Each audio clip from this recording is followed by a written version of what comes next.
Bienvenue sur Jambon Coquillette, un podcast Bubble Mag. Enfant, ses amis l'appelaient Milou des Bois. Adolescente, elle ne quittait jamais son sac à dos et ses jumelles. Adulte, Émilie Lagoët est devenue animatrice nature, puis maîtresse d'école. Très vite, elle se demande comment transmettre le goût de la nature aux enfants. En 2016, elle quitte les bancs de l'école et crée le site militant Éveil et Nature. Au menu, des outils pour aider les parents à connecter leurs enfants au monde du vivant et une formation en ligne dédiée aux professionnels de l'enfance. Émilie a également partagé son savoir dans un livre coécrit avec 2 acolytes, Passeurs de nature, aux éditions Terre Vivante. Maman de 2 enfants, Anna, 7 ans, et Antonin, 3 ans, elle témoigne dans ce podcast du cheminement de ses enfants à la rencontre de Dame Nature. Une interview qui pourrait décomplexer plus d'un parent. Bonjour Émilie. Bonjour Anne-Laure. Émilie, d'où te vient cette passion pour la nature ? Je crois que c'est une vieille histoire qui me vient depuis toute petite, sûrement. Et je pense que je la dois à certaines personnes de ma famille que j'aime bien appeler mes passeurs de nature. Et je pense à mon papa notamment, qui lui-même est un grand amoureux de nature et qui m'a beaucoup amenée avec lui. Sur des choses simples, il était tout le temps en train de me dire: "Oh regarde cet insecte là, il y a un bousier qui pousse une crotte. Oh t'entends cet oiseau." Voilà, il était beaucoup dans le partage et il l'est toujours d'ailleurs. Ça me fait toujours sourire. Et puis il m'amenait avec lui à la pêche, à l'aube ou des choses un peu fortes comme ça. Voilà. Son frère, mon oncle, pareil. Il m'amenait voir une mare dans son jardin avec une lampe torche le soir, et donc on regardait les tritons, les écrevisses au fond de l'eau. Voilà, ça j'ai adoré. Et voilà. Et puis leur maman, ma grand-mère, qui jardinait beaucoup, qui aimait les plantes, les fleurs, et elle me disait: "Mais tu sais, les plantes du jardin, elles sont belles quand tu leur parles." Et en me disant ça, elle les touchait. Voilà. Et moi, je me suis imprégnée de ça dès le biberon, en fait. Génial. Les enfants sont-ils plus éloignés de la nature que les générations précédentes ? C'est un constat, effectivement. On éloigne beaucoup plus les enfants dans notre façon de vivre que les générations précédentes, c'est certain. C'est sans doute pas le cas dans certaines familles, mais globalement, on est à un moment de notre société où la nature fait peur. La nature, à la limite, est bonne pour la santé, mais on la cloisonne dans certains espaces de nos vies. Si on revient, ne serait-ce que 2 générations en arrière, elle faisait partie de la vie de la plupart des gens, finalement. Donc oui, les enfants d'aujourd'hui sont beaucoup plus limités dans leur contact à la nature. Et pourquoi est-ce si important que nos enfants soient en contact avec la nature ? On fait partie d'une espèce qui est l'espèce humaine, qui est une espèce qui a évolué comme toutes les autres espèces dans son milieu naturel. Nos cellules se sont façonnées au contact de ce milieu naturel, on le porte dans notre patrimoine génétique. Et du coup, pour l'enfant qui est dans ce milieu-là, ça va faire appel à tous ses sens. Par exemple, il va capter les odeurs d'abord de ce milieu. Ça va être les odeurs de terre mouillée ou de terre chaude. Ça va être les odeurs de fleurs, de parfums fleuris, de bousses de vache, qui sont autant d'odeurs qui lui donnent implicitement des informations sur son environnement, sur la météo, sur la saison. Ça va être les sons qu'il entend. Donc, est-ce qu'il entend le bruit du vent dans les feuilles ? Est-ce qu'il entend bourdonner, butiner, chanter les oiseaux ?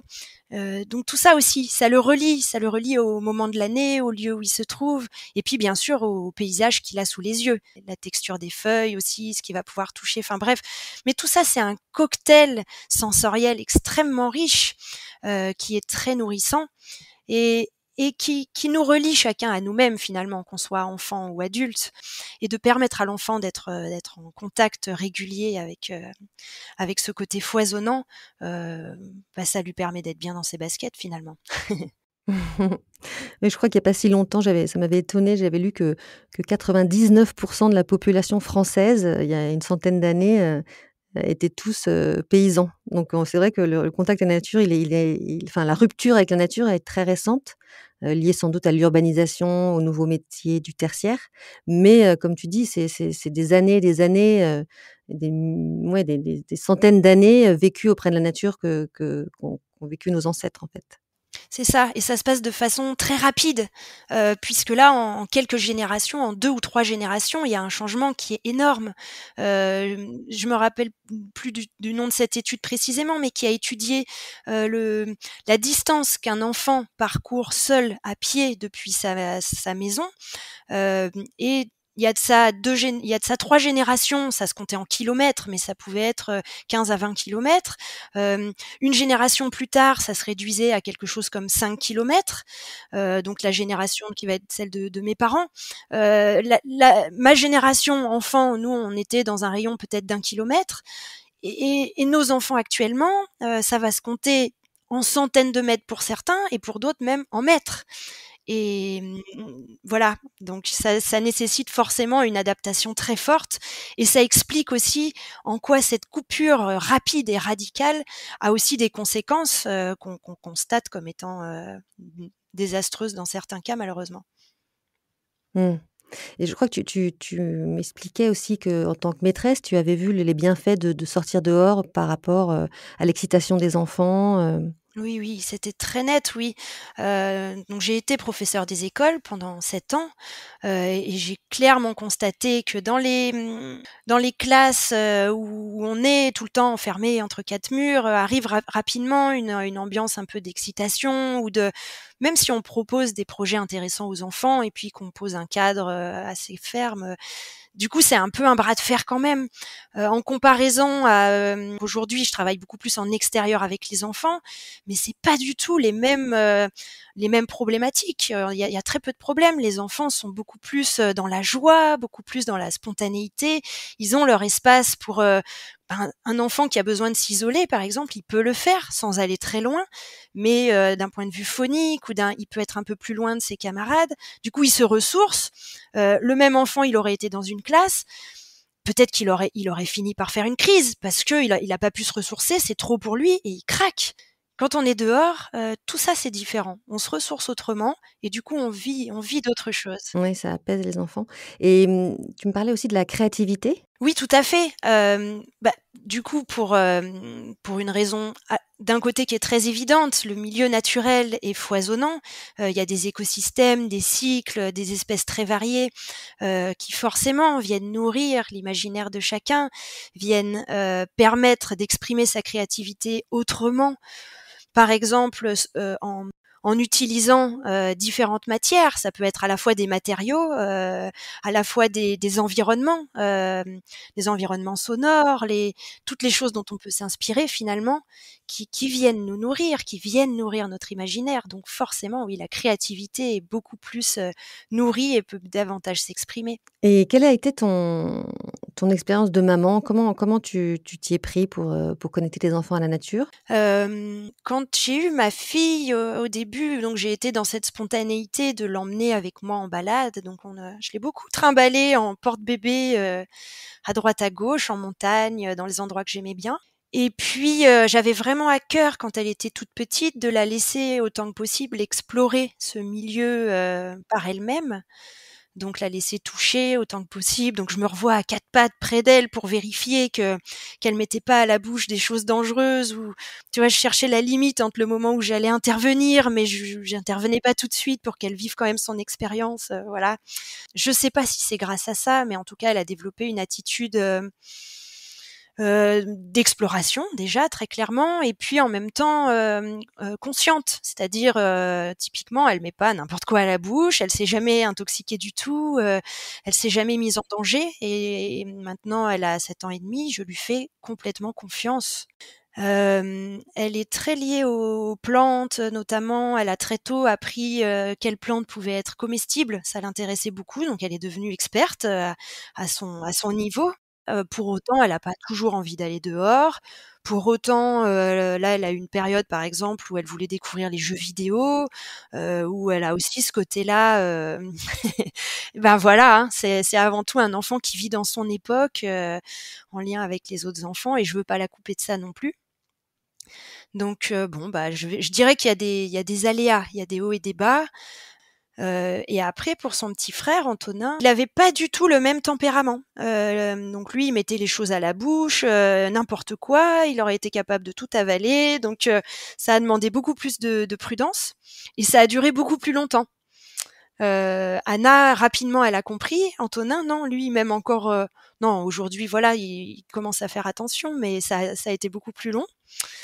Donc j'en ai déduit que c'est pas parce qu'on a commencé très tôt que ça permet forcément de développer une vigilance, une conscience rapidement de ces dangers-là. Et puis il est beaucoup plus à s'engager physiquement, donc à grimper sur des choses, même si ben il dégringole et il va dégringoler 5 fois au même endroit et ben la 6e il va recommencer, il va refaire pareil. J'ai l'impression que le contact avec la nature, il est assez évident pour les tout petits. Ils sont tellement curieux qu'il y a tellement de choses à découvrir qu'on n'a pas besoin vraiment de les guider. Ouais. En revanche, quand ils commencent à grandir, à prendre conscience des écrans comme tu disais pour ta fille, ça devient un peu plus compliqué et les ados encore plus. Mmh. Comment justement on peut continuer à intéresser nos enfants à la nature, au fur et à mesure de leur du développement de leur petite vie? Oui, alors bon déjà, de mon expérience, je constate que c'est vraiment aléatoire. Bon je le vois aussi avec mes 2 enfants et même Antonin qui est encore tout petit, bah là, pendant tout l'hiver, il faisait pas beau, il faisait froid, autant sa grande sœur, bah du coup elle mettait un gros manteau, mais alors lui, il avait pas du tout envie de mettre les pieds dehors, par ce temps-là. Donc bon, bah des fois on le poussait un peu, on l'a un petit peu forcé parce que souvent une fois dehors ça se passe bien. Mmh. Et puis des fois même pas. Des fois, une fois dehors, il avait qu'une envie, c'était de rentrer. Bon, bah, nous, ça nous a mis un peu en difficulté, en tant qu'adultes parce on avait sûrement prévu d'autres choses.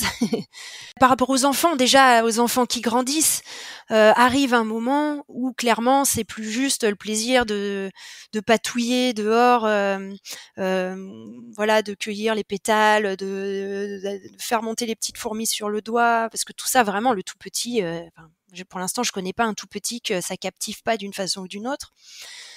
Après, passé 5-6 ans, je sens bien que le lien aux autres enfants commence à être très important. Donc il y a ce qu'on Mmh. partage, nous parents avec l'enfant, mais le fait d'inviter des copains-copines, des cousins-cousines, bah, ça rajoute une dimension ou une motivation, qui est quand même autre. Il y a cette possibilité de jeu libre aussi entre enfants, sans les adultes. Donc à nous de voir quel cadre on pose pour être tranquille, pour pas prendre de risques. Mais je sens bien que nos enfants adorent jouer sans qu'on soit sur leur dos, en fait, entre copains, copines et ils se nourrissent autrement. Et puis il va y avoir les choses un peu exceptionnelles, soit, bah, par exemple randonner avec un âne, voilà, louer un âne à la journée, ça crée une grosse motivation et c'est l'occasion d'une belle balade et d'un contact avec l'animal aussi qui est précieux. Ça peut être certains des petits exploits, par exemple de gravir un sommet, sans que ce soit très difficile, mais voilà, trouver une balade où on arrive, au sommet d'une colline avec une vue magnifique, un belvédère en haut, une table d'orientation, enfin voilà quelque chose, un peu exceptionnel. Et puis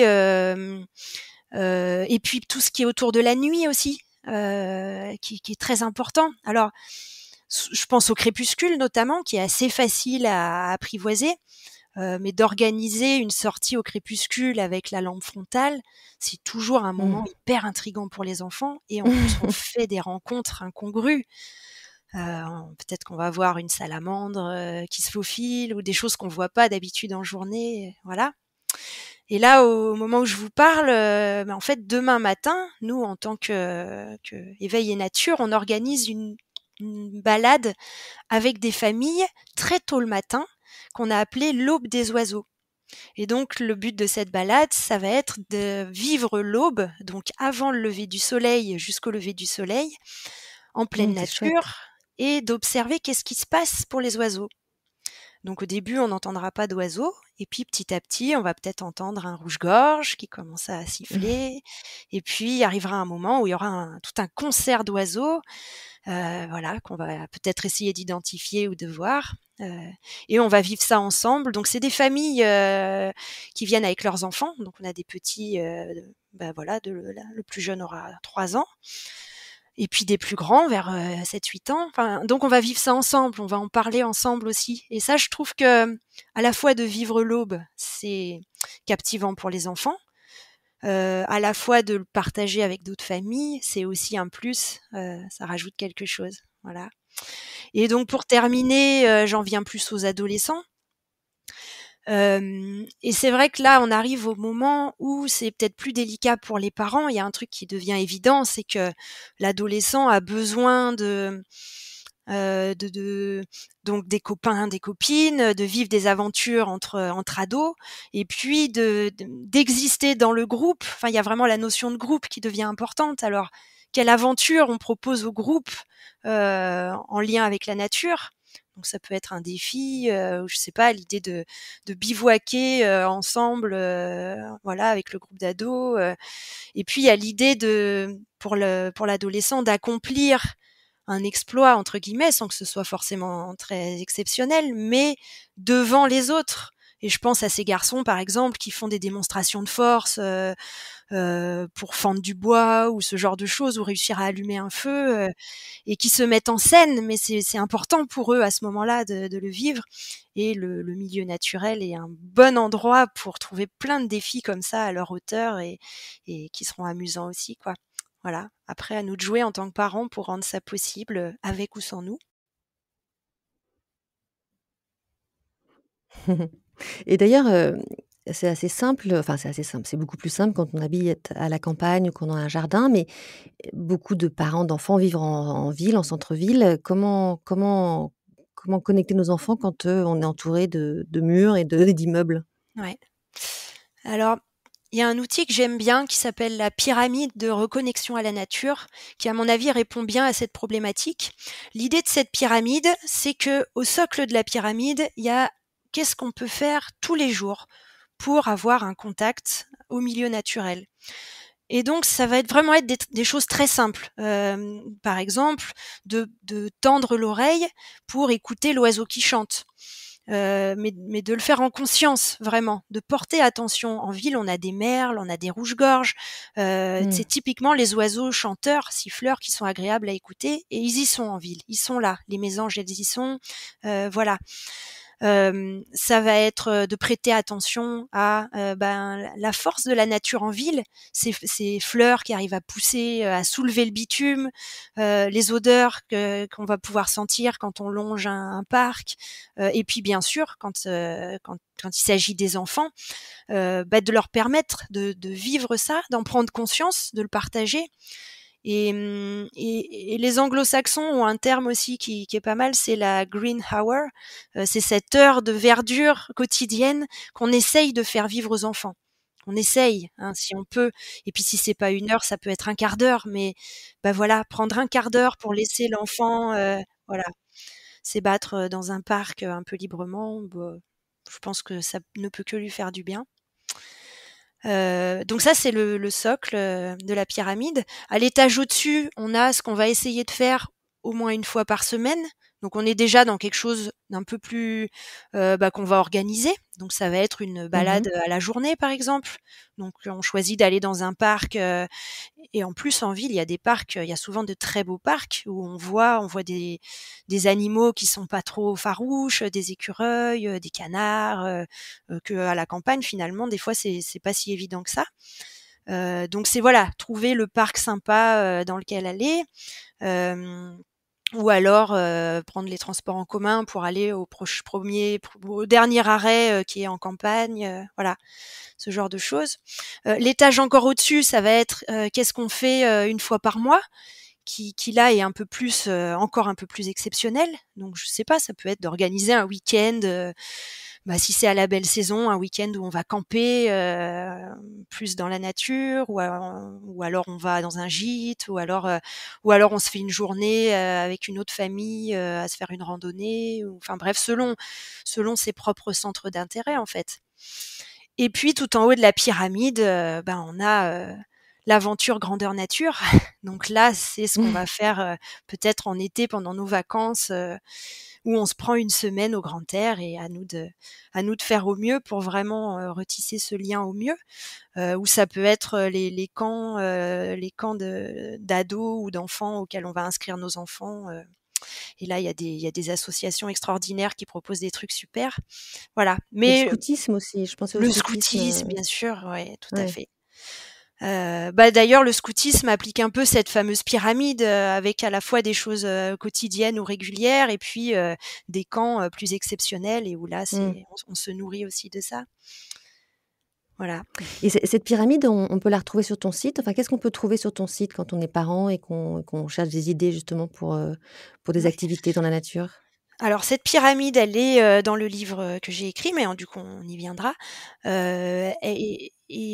Par contre, sur le site internet, donc sur le site Éveil et Nature, on a mis en ligne plusieurs outils que nous on utilise en tant qu'animateur nature ou qu'enseignante nature, qui sont faciles à utiliser et qui sont un peu des inducteurs.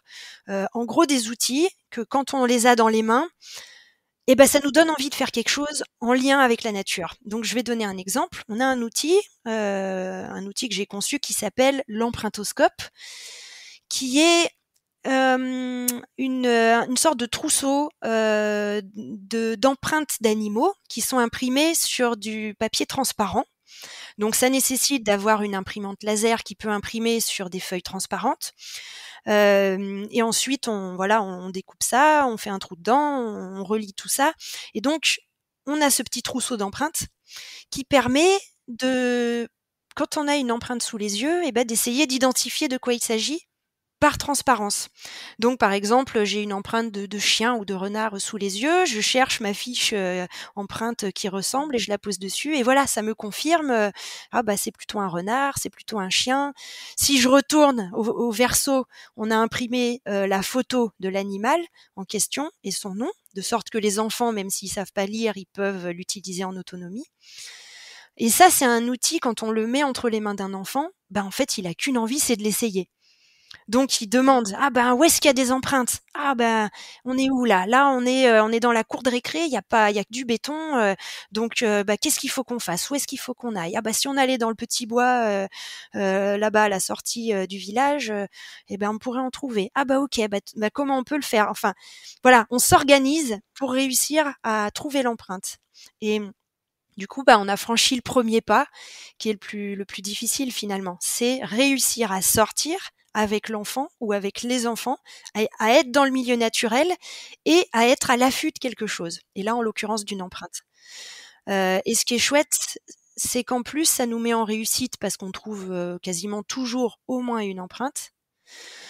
Et du coup, c'est l'occasion de se relier à l'animal qui a laissé cette empreinte, en se demandant, c'est quel animal, et où est-ce qu'il vit? Mais tu crois qu'il est là, caché dans le fourré, qui nous observe? D'accord. Et qu'est-ce qu'il mange? Tiens, regarde, là, il y a des cynorhodons, les petites boules rouges là qu'il y a sur les églantiers. Peut-être qu'il mange ça. Oui, regarde, il y a une crotte au milieu du chemin. On voit qu'il y a des boules de cynorhodon dedans, donc il a dû en manger. Ça doit être un renard. Il mange du cynorhodon. Et voilà. Et là, du coup, on est ancré dans ce territoire avec l'animal qui y vit, et l'enfant, il est avec son outil dans les mains, et c'est l'outil qui a permis ça. Et dans ton livre, donc je rappelle le titre, Un passeur de nature, dont tu as écrit en 2019, il y a 3 ans. Tu as réuni d'autres outils, d'autres idées pour connecter nos enfants? Oui, c'était le but. Justement, ce livre, il a été bâti sur la pyramide de reconnexion à la nature, et donc on lui a mis un chapitre par étage de la pyramide. Donc, il y a le premier chapitre, c'est la base et ça va proposer des activités qu'on va faire au quotidien, des petites choses simples de tous les jours. Ensuite, l'étage numéro 2, donc il y a 4 chapitres. L'étage numéro 2, ça va être une fois par semaine, qu'est-ce qu'on peut faire? Et donc, par exemple, en été, on peut observer les petites bêtes qu'on trouve dans le ruisseau, sous les galets. Du coup, on a proposé un support visuel qui permet d'identifier certaines petites bêtes dans l'eau. Et grâce à ces petites bêtes, on peut même avoir une idée de la qualité de l'eau du ruisseau. Donc ça fait un lien à l'écologie vraiment et à la pollution et ce genre de choses. Et donc pour chaque étage, on propose comme ça différentes sortes d'activités. Toujours, le but c'est qu'elles soient simples et qu'elles soient à la portée de tout le monde, même si on pense qu'on n'y connaît rien. Voilà, on peut essayer. Tu as aussi sur ton site internet une formation en ligne pour les professionnels de l'enfance. Tu peux nous expliquer en quelques mots en quoi ça consiste? Ouais. Cette formation, on l'a appelée Passeur de nature. Donc elle s'adresse aux professionnels de l'enfance qui aimeraient jouer ce rôle de passeur de nature auprès des enfants dont ils ont la responsabilité. Donc ça va être soit pour des enseignants qui veulent sortir avec leurs élèves, soit pour des personnes, des animateurs ou des animatrices, ou des porteurs de projets qui veulent développer une structure d'ateliers nature avec les enfants ou avec les familles, pour des enfants à partir de 3 ans et jusqu'à 11-12 ans à peu près. Alors, il est bientôt l'heure de nous séparer et voici mes 2 dernières questions. Qu'évoque pour toi le jambon coquillette et quelle est ta recette SOS quand tu n'as pas le temps de cuisiner? Ah, jambon coquillette, pour moi, c'est la vraie vie, sans fard, sans maquillage. Voilà, on a des beaux principes de vie et parfois on arrive à les appliquer. Je sais pas, on voudrait être manger bio, manger végétarien, manger je sais pas. Puis dans la vraie vie, déjà on a des enfants qui kiffent le jambon, les coquillettes c'est cuit en 5 minutes. Donc pour moi jambon coquillette, c'est aussi pour pouvoir vivre sereinement des moments peut-être un peu complexes, on a besoin aussi de lâcher du lest sur d'autres moments de la vie quotidienne. Jambon coquillette, ça me semble un bon outil. Moi, qu'est-ce que je donne c'est quoi la recette plan B c'est jambon coquillette. Non, trop facile. C'est vrai qu'on n'a pas toujours du jambon dans le frigo, donc mais les coquillettes, si, je les achète par 5 kilos, clairement. Et donc ça va être coquillettes avec ce qu'il y a dans le frigo. Ouais. Mais coquillettes tout court, ça les gêne pas, mes enfants. Hein. Bon, merci beaucoup, Émilie, pour ce moment d'échange et vive les vacances pour mettre en pratique tes nombreux conseils. J'ai hâte de me plonger dans le livre et de l'utiliser avec mes enfants les week-ends et les vacances. Merci beaucoup pour toutes ces astuces. Merci à toi, Anne-Laure. Et à bientôt. À bientôt. Pour votre information, vous pouvez retrouver dans la fiche de cet épisode l'adresse internet du site d'Émilie Lagouette ainsi qu'un lien vers sa formation et son livre. À bientôt. Si vous avez aimé ce podcast, accordez-lui 2 petites minutes pour lui attribuer quelques étoiles et rédiger un commentaire avant de le partager avec votre entourage. À bientôt!